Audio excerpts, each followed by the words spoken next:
Hello everyone and welcome back to TowerGate. TowerGate day number 996. That's 996, December the 26th, 2019, Thursday. Thank you so much for tuning in. Okay, so coming off of a Christmas day, we don't have a whole lot of new breaking news. We have a few things from the day before that I want to touch on, but mostly I want to focus on a couple stories last week that were really, I think, pretty significant stories, but because it was such a busy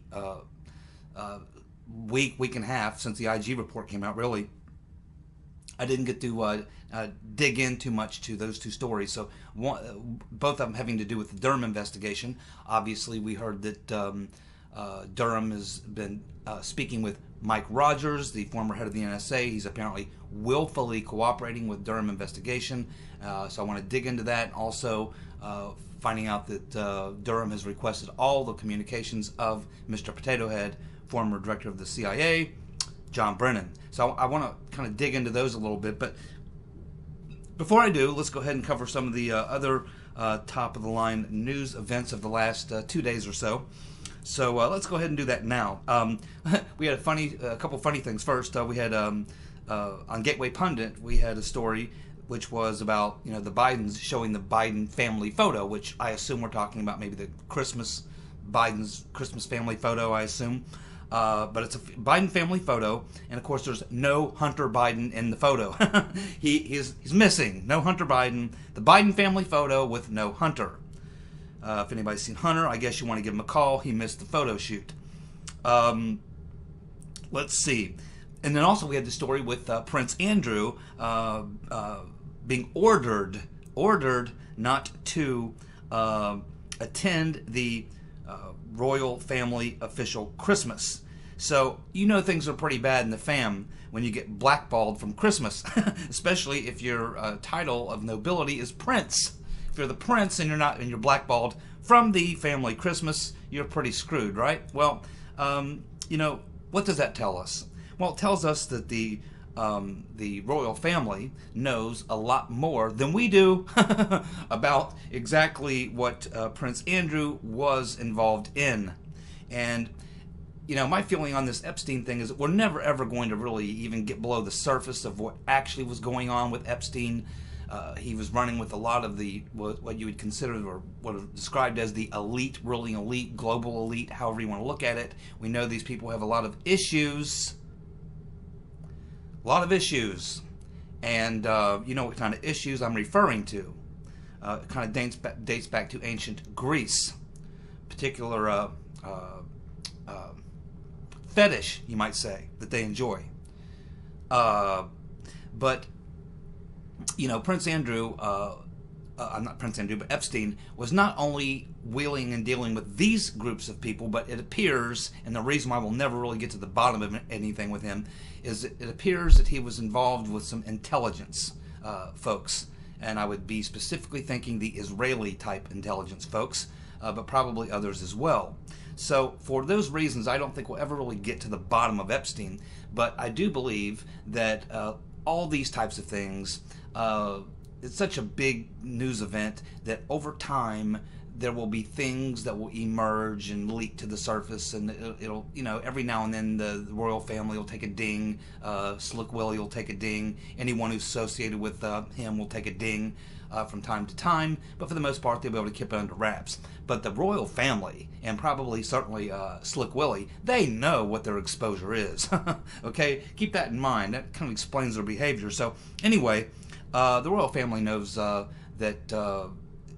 they want to distance himself from Prince Andrew. That's why he's no longer a duke. He's not been invited to any of the official functions, and now he's booted out of the family Christmas. So I think that Prince Andrew should get together with Hunter Biden. Hunter Biden and Prince Andrew should get together. I mean, they have similar type of they're screw-ups, obviously the highest order, and maybe we can find them in a photo together in God knows what compromising position. But we'll have to wait maybe for next Christmas to see if that happens. Now, let's move on to probably one of the craziest things I've ever heard from a political campaign. Here it is. Mike Bloomberg has been caught using prison labor to make spam calls for his campaign. Well, obviously, the thing that first slaps you in the face when you read that is that, this dude's worth over $50 billion. He's worth over $50 billion. I mean, he could afford to set up a telemarketing firm in every single town if he wanted to, and probably wouldn't even get into the interest that he'll make on his $50 billion over the next year or so. So just interest alone, he could probably pay for telemarketing staff across the country. But no, he's going to use prison labor. Now, they're probably making about $4 an hour. I guess it's better than washing pots and pans, but still, prison telemarketing, it just, to me, it doesn't sound like a good, I don't know, it doesn't sound like a good strategy to me. You think you want maybe more professional people or people, Anyway, not probably where I would go to get my telemarketers at the federal prison. But I guess it raises another question. Is this even legal? Can a politician use prison labor to make his phone calls supporting his campaign? It seems like to me there would be some legal issues with that. But we'll have to wait and see, because it's the demo commie situation, and they're crazy. Straight up, flat out nuts. Well, there's a story out there that I am not totally 100% on board with, but it was everywhere yesterday. I can't remember the original source of the story because, it's on 50 different news sites. So take your pick. But they're reporting that Michael Gaeta, G-A-E-T-A, Michael Gaeta, was the legal. They're making the accusation. This is not 100% factual. This is an accusation being made that Michael Gaeta was the legal attaché in Rome, Italy, and that he was Halper's handler. Well, absolutely 100% true, and I don't know, and I don't think so. So yes, Michael Gaeta was the legal attaché in Rome, and of course we talked a lot about Michael Gaeta in the summer of 2017, because that's when we first learned that he was the FBI agent in Rome who Christopher Steele first went to see. And this would have been in June of 2016. And so he knew Gaeta from working with him in the FIFA soccer deal. That's where he met Gaeta. So they already had a relationship, and he was a FBI legal attaché in Rome. So Steele goes and I guess shares some of his dossier information. And I don't know if there was anyone else at that meeting, but we know that meeting occurred, and we know that in order for that meeting to occur, somehow Victoria Nuland gave the go-ahead for that meeting, I believe. She was advised of it, and she had gotten, information from Jonathan Weiner, and it had been given to Victoria Nuland. He had gotten information he wanted to pass to Steele, and Victoria Nuland seemed to be in a way acting as like the turnstile, because Steele had written over 100 reports on Eurasia and Russia for Victoria F. the EU Nuland, and so there was this already this relationship. So anyway, Gaeta sort of becomes the guy that Steele goes to. So he goes to Gaeta the first time, as far as we know, alone, with the blessing of Victoria Nuland. Then there's another meeting with a bunch of big shot FBI guys come over. We haven't confirmed their names yet, but we know that a group of FBI officials came over from, and we can assume it was probably McCabe or Strzok or Priestep or someone like that, but fairly high level. FBI comes over from the U.S. There's a second meeting with Gaeta, Steele, and these other FBI agents, which there, I understand from when we reported on the story originally, a half a dozen or so American FBI officials, high level, come over and join the meeting. And that would have been about 3 weeks later. So that is what we know about Michael Gaeta. And after that, he kind of disappears off the radar, and we don't really hear much more about him. So now his name is popping up as possibly being the handler for Christopher Steele. And I think it's possible, certainly, that he could be Steele's handler, but I don't think so. And not Steele's handler, but Halper's handler. The article is making the argument that Michael Gaeta was Halper's handler. So Yeah, I can see his relationship with Steele, but I don't. We've never had an intersection of Gaeta and Halper, and I'm not sure how Gaeta and Halper cross over. My feeling is that Halper is conducting activities on foreign soil. He lures people on purpose onto foreign soil. He could get them in the U.S. He's in the U.S. pretty often. He has a farm in Virginia, lives half the year there and half the year in London. So Halper could certainly have, and he was in the States a lot. He was back and forth. So he certainly could have gotten Papadopoulos, Carter Page, Michael Flynn, easier probably, in the U.S., but that's not what he did. He lured Papadopoulos to Cambridge in the UK. He lured Flynn to the UK in Cambridge. Lured Carter Page to Cambridge in the UK. He lured them all, which tells me he's intelligence, not FBI. Now, maybe, again, with this multi-agency task force between which Brennan put together this FBI intelligence defense agency, the Treasury, had these various units. Now, that could have been how there was an intersection. And that's what Durham is going to have to untangle. And, of course, I believe he will now. So, anyway, I've never seen the intersection of Halper and Gaeta before. Again, and I think Halper coming, I would just suggest maybe Halper coming more from this multi-agency task force and then being subcontracted possibly by a private contractor, or flat out the CIA, Brennan having his buddies in the UK run Halper or handle Halper. So I'm not 100% on board with this finding. It could be true, but I'm not 100% sure I buy into the Michael Gaeta being Halper's handler. And I don't think he would have been Steele's handler per se. Maybe, but, Steele probably, I'm trying to think if he had a handler, probably would have been Strzok or McCabe. But anyway, that's the story, and that's you make of it what you wish. Catherine Herridge has found another Comey lie. Herridge is reporting that Comey told Trump in January of 2017 that the FBI did not know if the allegations by Steele were true, and that the FBI was not investigating it. Yes, Comey goes to see Trump at Trump Tower. We know now, to set him up to get information. Essentially, he was investigating Trump.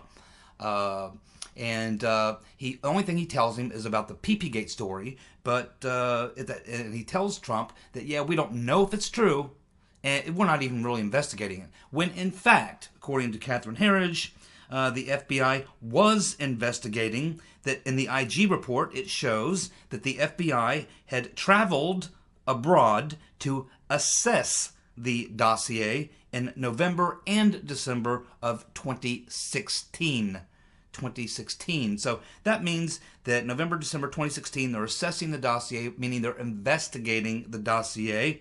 And Comey goes to Trump and, again, lies to his face. Lies to his face. He knew the PP-Gate story was bullshit, and he knew they were already investigating the dossier, and he told Trump they were not. So just Comey caught more lies. It's interesting with Catherine Herridge. So she goes over to CBS, and I was interested to see, once she made the move, if her reporting on Spygate would stop or change.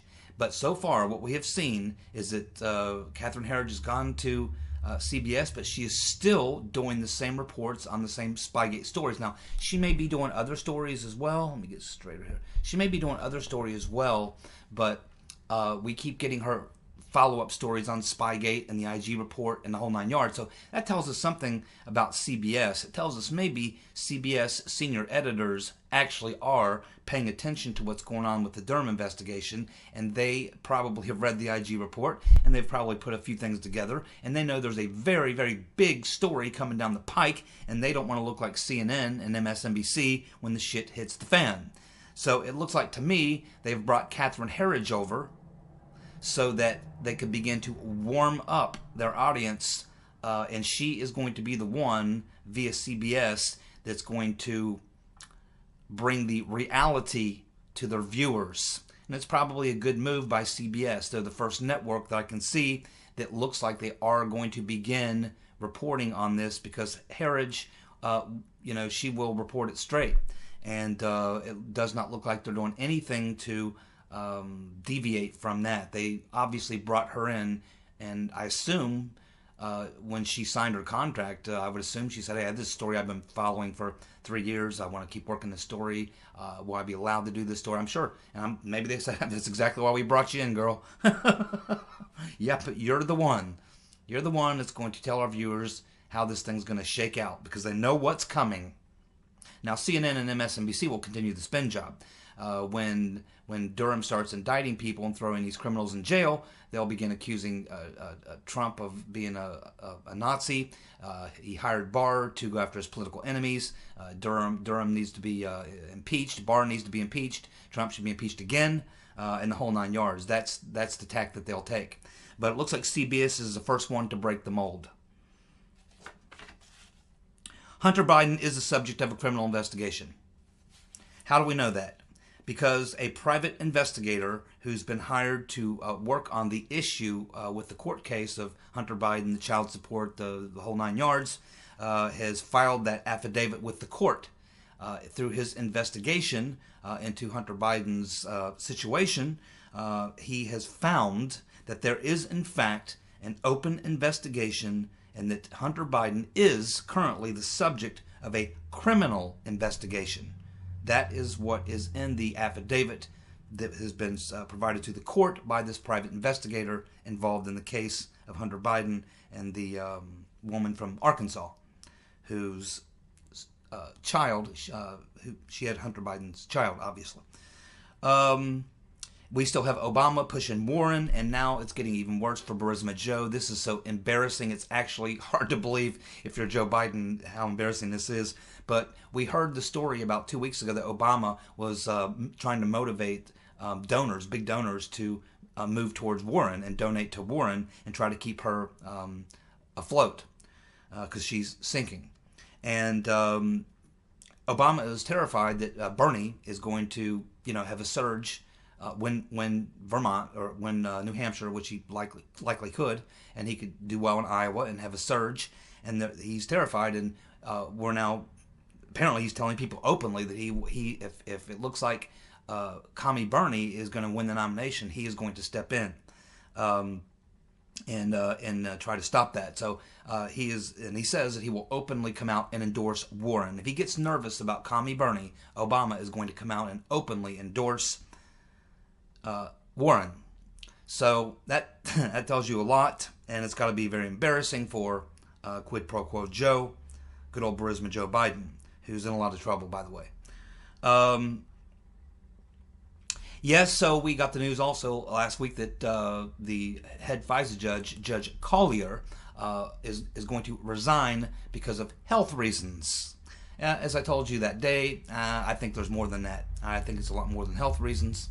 And of course, she sent the scathing letter, and we've already talked about the fact that she was made aware of the situation with the corrupt cabal at the FBI and DOJ, and she was made aware of that by both Devin Nunes and Grassley almost 2 years ago, actually over 2 years ago, and well, no, coming up on 2 years.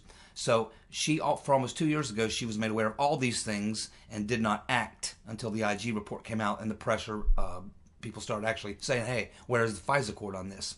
And then, of course, she's written this other scathing letter, wanting all the Klein-Smith warrants to be re-examined. She wants changes made, blah, blah, blah, blah, blah. So we're getting this whole thing from Judge Collier, and of course we're raising questions about why the delay. And now we find out, I think, why she really stepped down.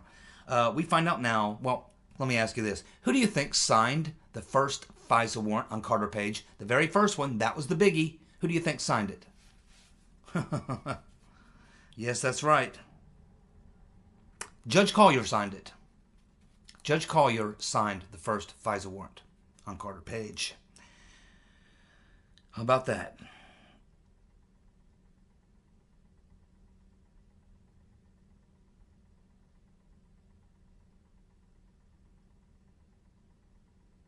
Yes, just to mention something else too. The IG report seems to want to identify. Most people believe that Sergei Milian was this primary sub-source for Christopher Steele. Milian. What's interesting about Milian is his reputation is that he's kind of makes up a lot of shit.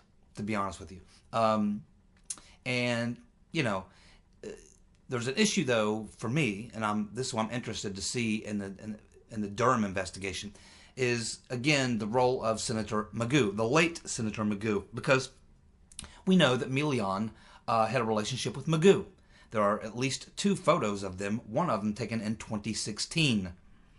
And now I know any politician, they take pictures with many, many, many people, but it's not just the photographs. Milian definitely knew Senator Magoo, and Magoo knew Milian. Okay, so these guys know each other, and Milian is of course supposed to be the subsource. Now, what's interesting is if Milian is meeting with Senator Magoo in the summer of 2016, sometime in the latter part of 2016. But Magoo claims that he doesn't know anything about the dossier until he learns about it in Nova Scotia in December, later that year in December 2016. Isn't it strange that he's with Milian sometime in the summer during the campaign of 2016, knows Milian, they know each other, they're pictured together, yet Milian is supposedly the sub-source for Steele, but yet we have to assume that Milian said nothing to Senator Magoo about all the stuff he knew, which he was feeding to Steele, according to the IG report. So if that's true, it's pretty extraordinary, don't you think, that Milian would not just tell Magoo? I mean, he's got the senator. He's got a relationship with the senator, especially Magoo.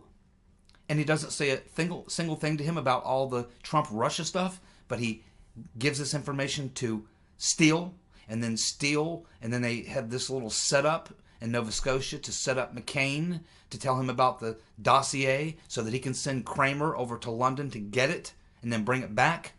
Hell, he had the guy who was the subsource for it as a buddy. They're taking pictures. They're friends.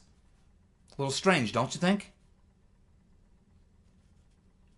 Now, let's talk a little bit about the recent revelations of Mike Rogers assisting the Durham investigation, and also a little bit here after that about Mr. Potato Head.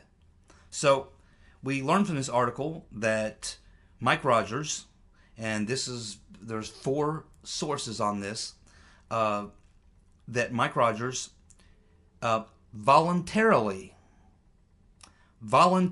which means he wasn't subpoenaed, he wasn't pulled in front of a grand jury, he wasn't sent a target letter, none of that. No. Mike Rogers has come forward voluntarily to speak with Durham, and they have had multiple meetings, and this began back in June. He is being very cooperative. Keep in mind, Mike Rogers, very, very crucial figure. He was head of the NSA. He was the guy who first discovered of the 85% of illegal searches through the NSA database via the FBI. These illegal query 702s on American citizens, not foreign citizens, not on people who are targets of espionage or anything like that, just people, and we can assume people associated with the Trump campaign. And of course, we also have heard that this actually went all the way back to 2011. But Rogers was looking at the stuff from 2015, the fall of 2015 and forward, which means he was probably focused on the people around the Trump campaign. So this is critical. Mike Rogers is the one who, through an audit that he directed, discovered 85% of those 702 queries were fraudulent, unlawful. He shuts down the program. He goes to Judge Collier, tells her about it. She produces a report, which we all get to read, which shows that there's 3 subcontractors who were given this access to access this database to get this information, upstreaming information on private citizens. And so we don't know who the 3 companies are, who were the subcontractors, and hopefully we will learn that from the Durham investigation. But Mike Rogers certainly knows who they are.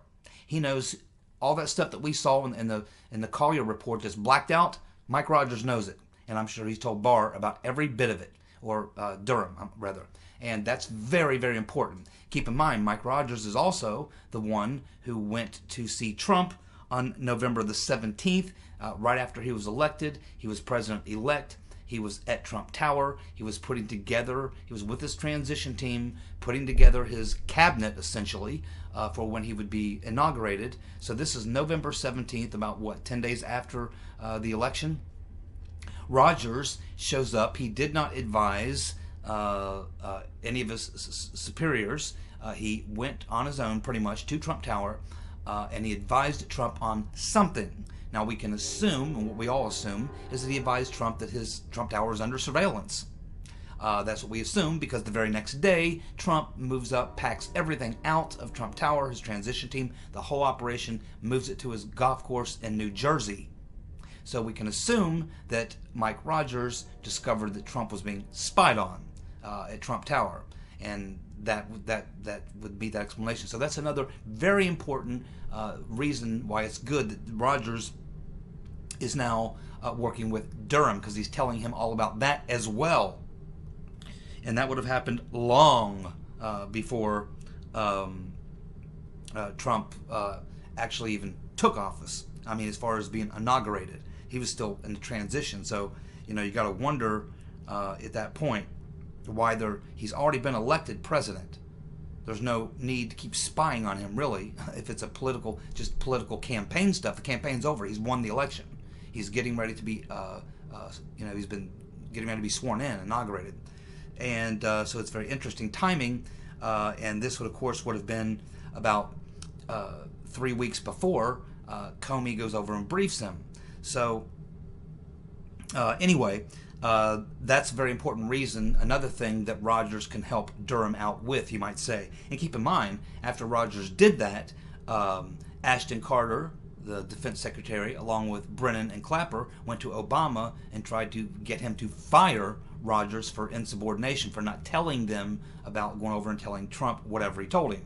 And they probably assume that Rogers advised Trump exactly the thing we think, because they know that Trump moved out of his place the next day and moved somewhere else. So I think we can all assume that Trump was told, you better get out of here. Why? You're being surveilled.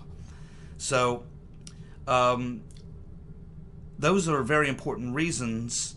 And another very, very important reason is Mike Rogers was also one of the 3 intelligence heads that would have signed off on the ICA, the Intelligence Community Assessment, which was, of course, the document that we pretty much generally ascribe as the thing that really was the thing that kick-started the coup. That's what created the justification for everything supposedly going forward, and to get the Uncle Bob Mueller, the executioner, in as a special counsel to conduct the coup and to cover up the evidence of the crimes. So he had kind of a couple different functions there. So it was the ICA that facilitated all of that. Mike Rogers was one of the 3 people. If you remember, they were called in front of Congress and asked to testify. And Mike Rogers, you could tell, was not 100% on board. He said he was only moderately confident that the information was legit, whereas Clapper and Brennan and Comey all were, basically saying the ICA was 100%, all good. So, these are all things that Mike Rogers will have great insight into, and he would have been privy to internal conversations with the other 3, and my guess is they kept him mostly out of the loop because they probably figured he was not on board. They were probably kind of giving him limited amount of information. I don't think they were bringing him into the plot, but I think that he was understanding probably that there was something going on that wasn't exactly straight. And that's just the way he acted in the hearings. You could tell that the other 3 were kind of on point together on things, and Mike Rogers was kind of in his own lane there, not really driving along with them, so to speak. So it doesn't surprise me that Rogers has willingly come forward to help expose the coup. And that's good news.